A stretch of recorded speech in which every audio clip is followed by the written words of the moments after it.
This is our answer.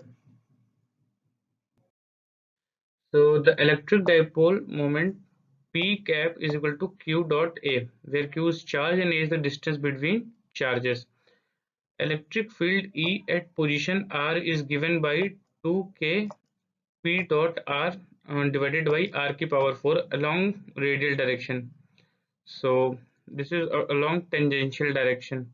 So where R is equal to I cap plus 3G cap plus 5K cap minus 0I minus plus 0J plus 0K. So it will result in I cap plus 3J cap plus 5K cap. Since already in question it is given that P dot R is equal to 0. So this means that it is along tangential direction.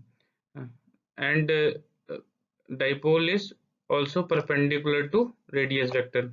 So since electric field and dipole are along the same line, we can easily write that E is equal to lambda p, where lambda is the arbitrary constant.